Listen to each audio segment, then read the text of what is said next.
wako wachezaji ambao walicheza dakika zote 120. Nimekuja hapa dakika 90 ngumu, sare ya magoli 2-2, intensity kubwa, kukimbia kwingi uwanjani, lakini pia ni mechi ambayo hakuna ambaye anacheza kwa nguvu ndogo.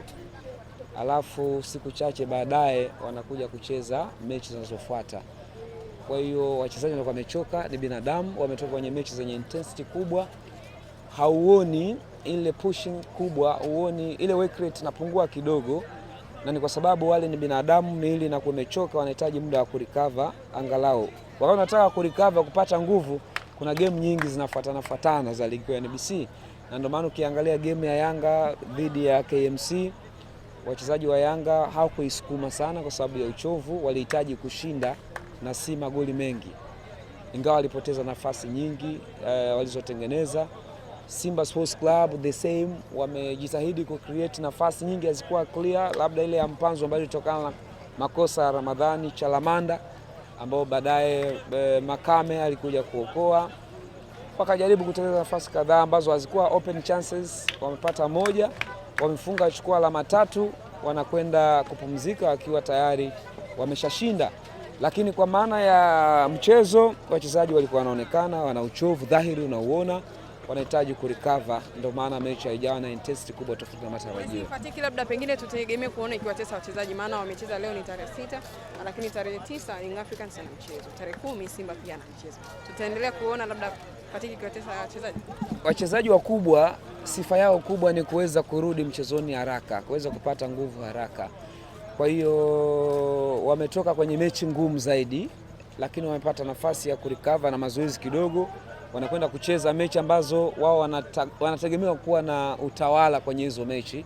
Kwa hiyo kuna muda pia kupumzika kidogo. Kwa tutegemee mabadiliko makubwa ya uchezaji, namna ambavyo watakuwa wanapambana itakuwa ni tofauti na sasa hivi, na target kubwa ni kila mtu kushinda, ashinda aweze kukusanya alama nyingi na wakamilishe vizuri mbio za ubingwa. Kila mtu anahitaji kombe. Kwa hiyo sitegemei kama watacheza vile vile walivyocheza katika mechi zinazokuja tarehe 9 tarehe 10.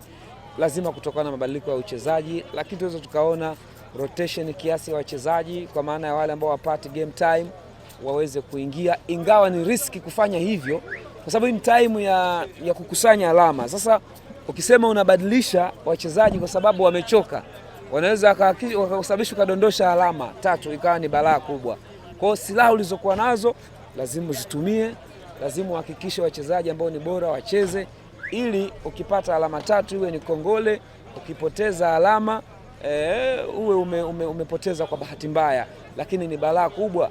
Timu inaweza kacheza vizuri, matokeo mazuri, watu wasifurahie pia mchezo mzuri. Umeona Pedro Gonçalves kafukuzwa, lakini ukiangalia takwimu timu inacheza vizuri, haijapoteza mchezo wote mbele yake.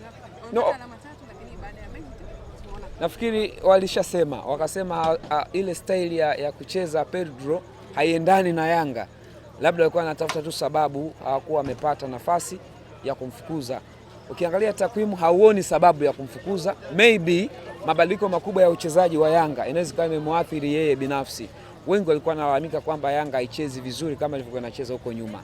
That's why watakuwa wamemfuta kazi, lakini ndio kazi ya ukocha, unakuwa hired to be fired.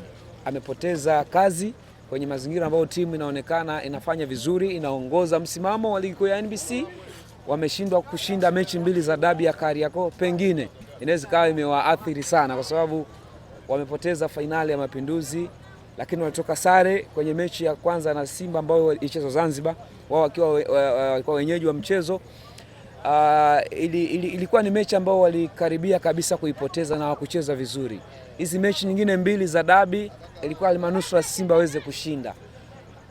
Wakiangalia game wanazocheza ni kuna mahali unaona kama Yanga inacheza inashinda, lakini hawafurahi. Inacheza inashinda hawafurahi. Sasa timu kubwa kama Yanga unategemea uamuzi mgumu kama huu. Ukiangalia takwimu kwa maana namba, ameshinda mechi ngapi, kapoteza ngapi, hauoni sababu ya Pedro kufukuzwa. Lakini watu wanaona kama mpira gimbi, labda mpira mgumu, hawafurahi kabumbu, lakini ndo kazi ya football iko hivyo. Mechi ambazo zimesalia, nadhani Yanga walihitaji kocha mpya ama walihitaji kumalizia msimu na kocha ambao walikuwa nao. Sasa unajua timu ikiwa haiwafurahishi mashabiki na viongozi wafurahi, hasa hizi timu kubwa, hawezi wakakusubiri kumaliza msimu. Yaani bora wapoteze wapo 10, lakini kama wewe wafurahishi watakupa za uso tu. Na Yanga huwa ni wagumu sana kwenye kuamua, yani wana maamuzi magumu sana mahali ambapo usingedhani kama wangemfukuza Pedro kwa timu ambavyo inaenda. Wana alama 5 zaidi ya Simba. Ungedhani wana nafasi ya kufight na kufight, games zinapungua.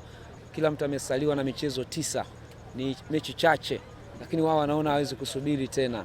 Wamemleta Marlin, nafikiri ilikuwa ni target hiyo kwamba wakati wowote likivurugika Abdulhamid Marlin ataweza kuchukua nafasi akisaidiana na yule Patrick Mabedi, na ndivyo imekuwa.